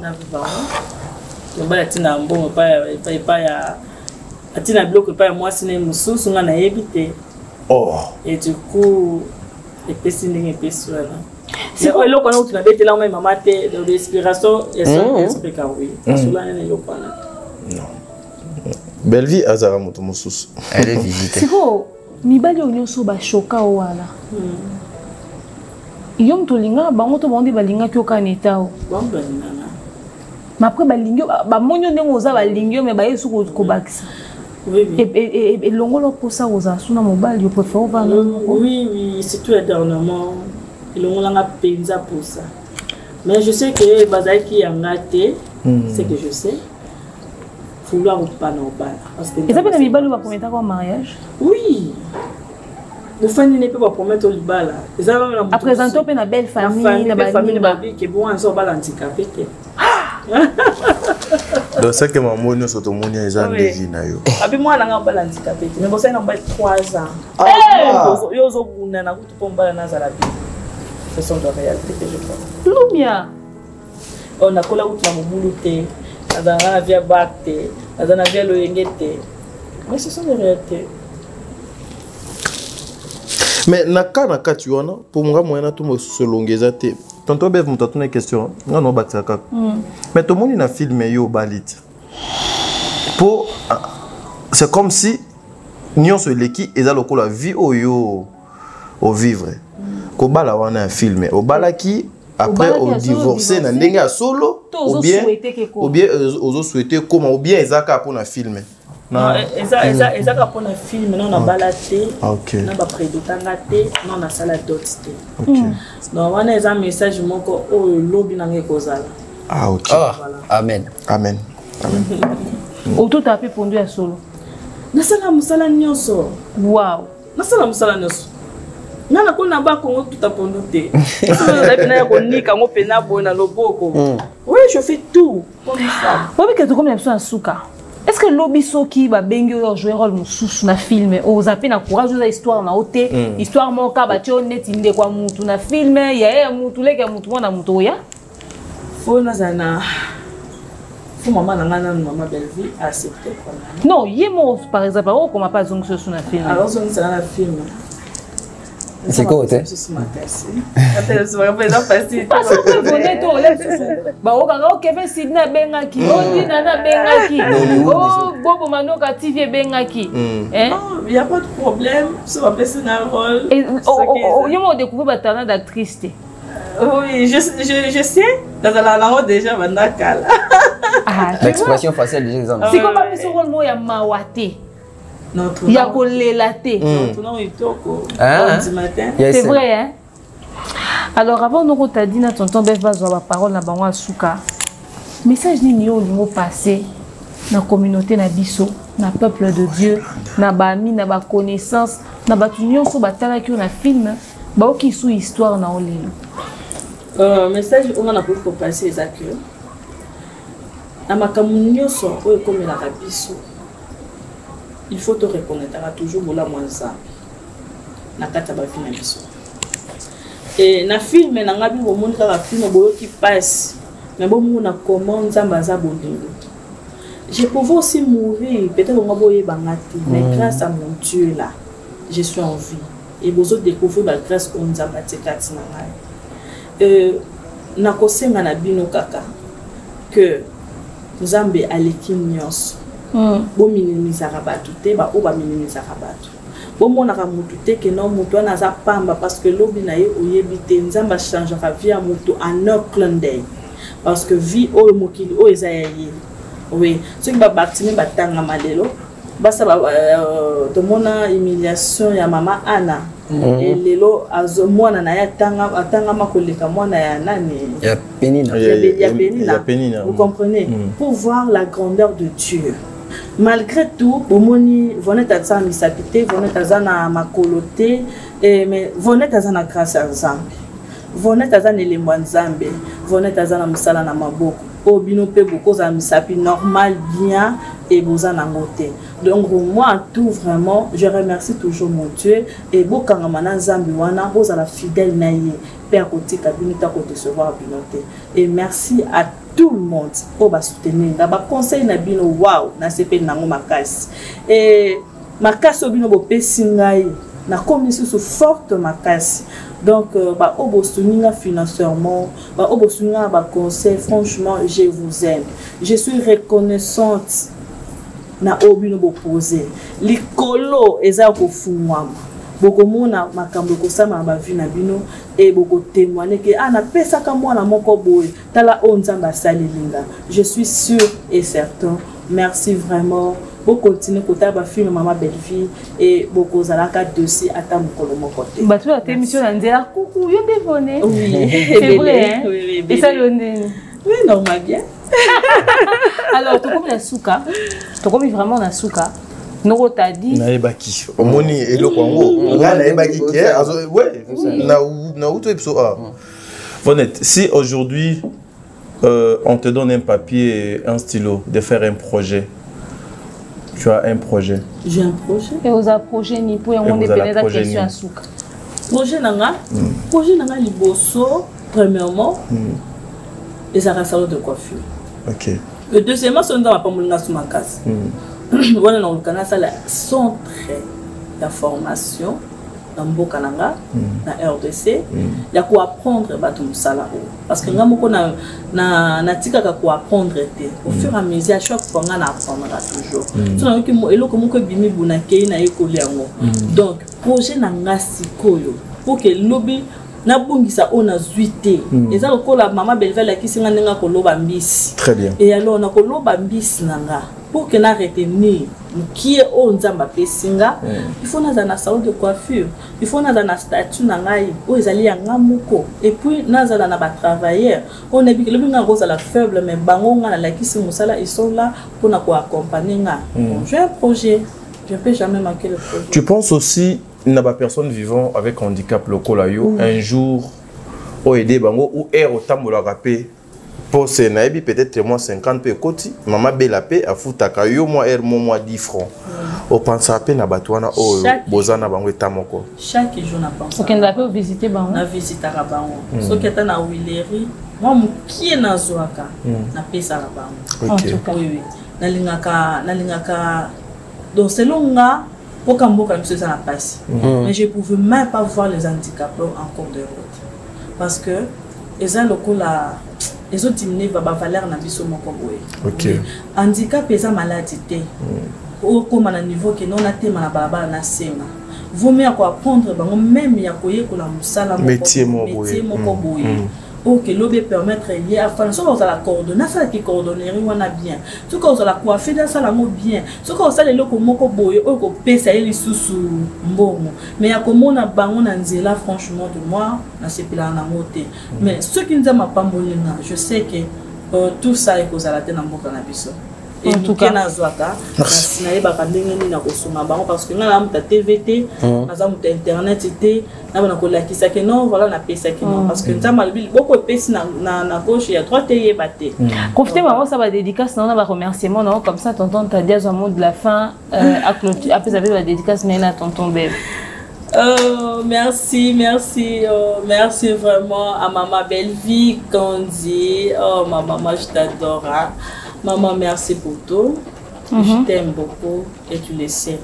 Naibi ke nzambe oyo bondela ka nzambo nga na bondela a continuer ko garder en vie. Amen. A continuer ko sala o bolam. Je suis reconnaissante toute ma vie na oyo sali o bato bile bazana idée na ngate mais toi tu l'as fait. Franchement maman, je te remercie. Na pesi beaucoup nanga ba remerciement na pas maman nanga pe o azara toujours wana na ba conseil na ye, o azara toujours wana ya ko rédiquer nga lisusu, o azara kana toujours ko linga bolamu na ngai. Merci vraiment maman Marti Bolemba ele maman, je t'aime beaucoup. Bisika yozali na bi ko tala émission oyo malamu. Merci vraiment et merci na famille nanga mobimba. Nayebi ke bolinga kanga mingi ngapena linga bino mingi. Et alors merci na bino. Merci na copine na ngai Stewa Masamba. Aza siko na Canada et na mbali na ye Papi Luete. Donc merci na bino et merci na mutu nyonso to oya talinga. Merci na bami na ngai boza tellement ebele na lingi bino mingi vraiment. Merci beaucoup. Merci beaucoup Vonette. T'as dit mot de la fin? Oko bandala diété na sukisi. Yo sukisa. Na pesi mbote na ba nyonso balandi biso. Un grand merci à na Poutine, il y a écriture à cinéma Congo. Aujourd'hui, il y a un film déjà de Wucho Kota, éducation. En tout cas, premier épisode de Koti Lelo. Bande Kobo, sous temps que nous avons la film et que vous quelque chose de bien. C'est une façon d'accompagner, d'encourager.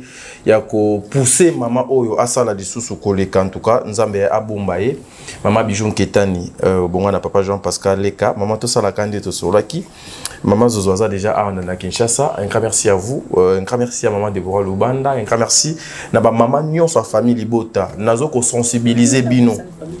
Nous avons sensibilisé Bino, famille Libota Mobimba. Au solo la maman des mères. Yepsa maman des mères, coach sanga na groupe wana obazo kosala moi et lo kwa mukie pour ndeko Vonette au kota kuna na linga bino mingi Berthe Kondembonga propre l'infirmier clinicien depuis Montréal. Un grand merci aussi à Aurélie Mafuka, Katez, Nzambe azala na bino maman Deborah Lubanda. Kasi yo maman Deborah Lubanda kilo ba mère à Calgary. Asola bien. Vraiment t'es vraiment kuna vraiment dans la moni vraiment ba sanga sin vraiment tout vraiment ba mo ebele ba Aurélie Mafuka na boki bango te vraiment c'est bon natiki vraiment t'es vraiment beau continuer quoi t'es vraiment natiki. Non, en tout cas c'était un réel plaisir de partager les plateaux avec Demer, avec Vonette, avec Taling Alapa. Merci à toutes les personnes qui nous ont suivis. J'espère que cette émission a édifié Bateau Belé et moi j'ai beaucoup appris sur ces plateaux et motivé Biso Bateau. Tous na ba capacité nyoso, tous na handicap mais tout va dans le quoi va paraître quoi. Aux hommes que dès qu'on a vu sur Vonette, malgré on est autre traitant comme handicap mais elle est forte, elle travaille, elle se met au travail donc azo s'y rendre utile dans la société. Merci à toutes les personnes qui nous ont suivis. Merci à Akai Mobutu, Belle-Vie candidat patronne, merci à Chadrin Gomat. Voilà, c'est bon. En tout cas, merci maman Demer. Oh, je t'en prie ma chérie. Merci famille Libota. Toi comme film, toi bien aujourd'hui. Toi comme film. Maman Demer n'a pas seli mutumo faut n'avoir qu'à vraiment makasi. Merci na voir sur maman nanga je l'aime beaucoup alinganga pe mingi. Maman Gisèle Kiangala, moi c'est à papa Guilhem Koko na Belgique. Donc ce sont mes mamans on va passer un conseil vraiment. Na pesi bambote bisika na sazali je l'aime beaucoup vraiment. Merci à tout le monde. Ma cotisation na bino ezali nzamba pambola bino koleka na bike koti bino pe ebele kokote la bino bisusu. Merci beaucoup. Maman Fatouma Djouma pe amela kami. En tout cas j'espère que cette émission va édifier des moments en absolu quelque part. Merci Pechanga Blackline, Dinana Blackline. Mavinga, Ursi Pechanga. Déjà, Natanga qui écoute Noël Madinga Madilove, n'est-ce pas? Bellevue quand il a patron à la poutine de l'écriture, Udem, Topesi Mbote, Topesi Mbote Boy, Nabanero soit la de partout dans le monde. Bon séjour, Nana Bodouga de papa et dit Badiat et belle femme et belle homme. Merci à Jonathan Kalonji, le bon et fructueux futur millionnaire, mon Takabara et maman Charlie de l'Asbel IESD. Vous avez belé, maman Nelly, maman Clarette, maman Pat PMK, maman Maliane, sponsor de papa Caviar, Divini Kali, MKDA, Priscilla, vous êtes belé, vous êtes la Missous, Marlène Massia. Vous êtes tellement nombreux, moi je vous aime beaucoup, je vous aime énormément. Que cette émission puisse changer notre mentalité, notre manière de voir les choses. Et Tommy Toun a toujours questionnement. Pourquoi une personne vivant avec handicap nous sous monter à ma baie? Tu comprends dans les lots que ils ont manqué à Saint-Esprit Katina Bango. Vraiment. Zamba Pambola Bino, bon hésiter à contacter sur un numéro pour une contribution à Bino au Italie le colo ya vonet ou bien problème ni nous exposé Bino tout à l'heure bon absolument ba numéro d'absence respective bon au côté sur un groupe pour dans une matière bon bimisa on a réseaux sociaux surtout ça bon na OK on assume déjà de le départ maman na lancé déjà ba maman déjà na groupe bango moko. Balobi, nous sommes ici pour accompagner Bellevue et nous sommes ici pour aider Vonet 1.bar. Donc, voilà. Donc, Bimisa, à Bimisi. Donc, voilà, merci à nous, merci à Christian Lumia, merci à Glody Messa, j'ai fait Bilangama Loba, Georges. Moukala, Miss Do, en tout cas merci à manager, on a sur le King Akamo, vous on était assisté par Thierry Mombay le pharaon, merci à toutes les filles, on vous dit énormément, merci, on se retrouve très prochainement, c'était la zone de turbulence.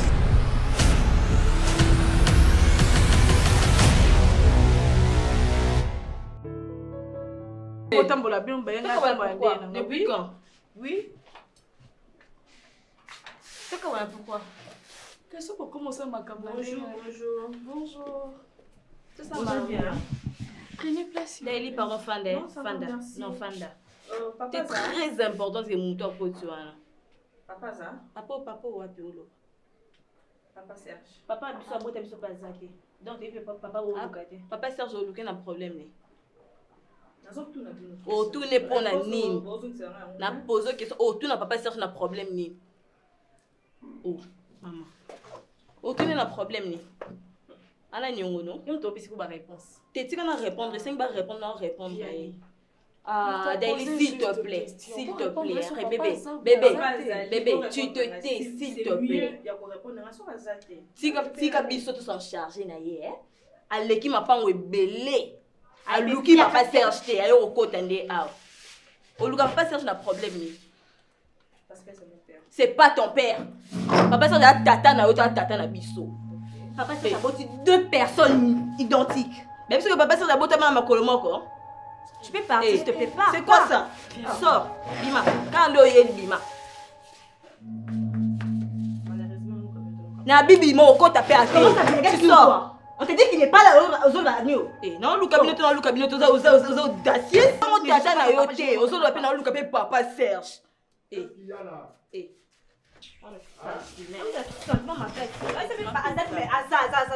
Je cherche ta femme,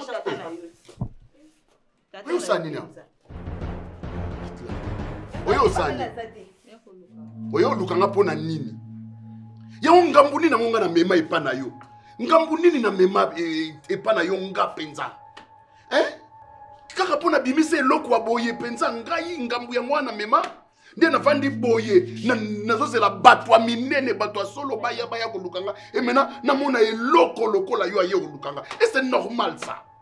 Tu ne peux pas rester là où tu es, je ne sais où. Hein? Moi noyo. Bondo kite. Bondo kite ngade na tembe bondo kite. Hila. Bon, loba, nga yo muto yeko luka. Oyeko luka nga nini? Soki mbongo, tu n'auras même pas un petit rond de moi. Parce que on est très inutile dans la société. Yo, na maboko wana ko simba nini.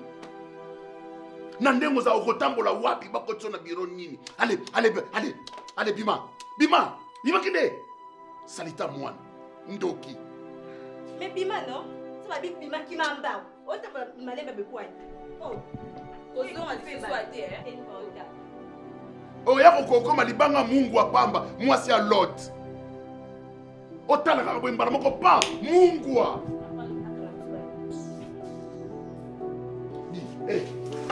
va fermer les portails.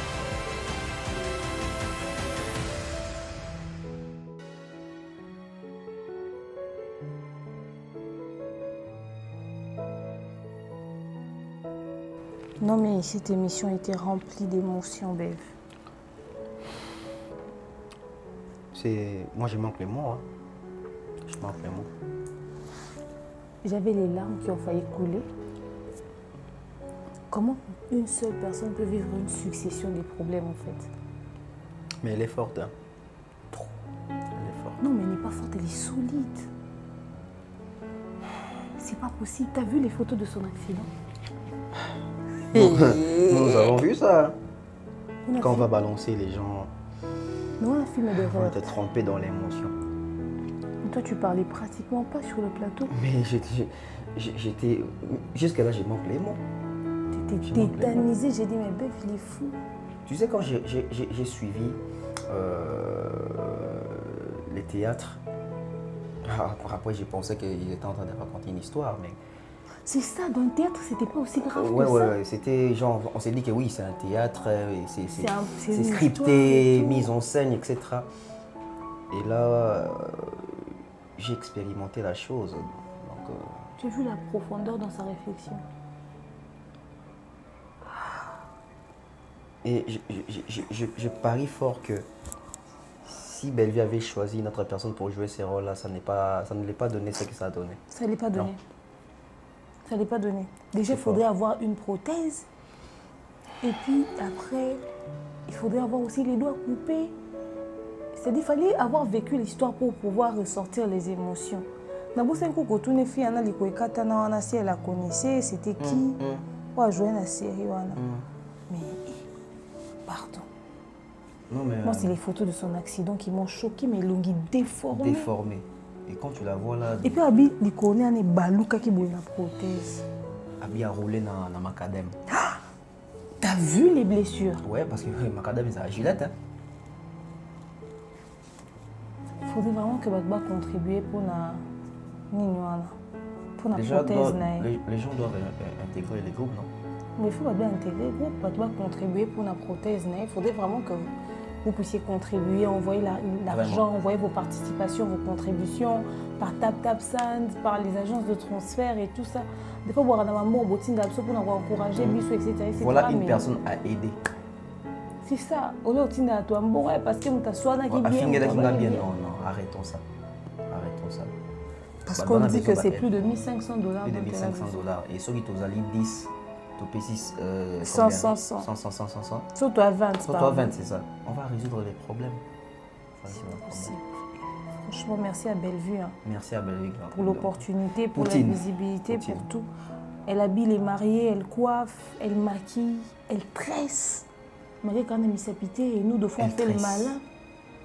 Elle tresse. En fait, j'ai compris que personne vivant avec handicap, justement parce que ce ne sont pas des chrétiens, ou peut-être la situation, le regard des gens et rendre sous amer davantage, tu vois. C'est important et avantageux de connaître Dieu. Et Dieu existe. Dieu existe. C'est chaud.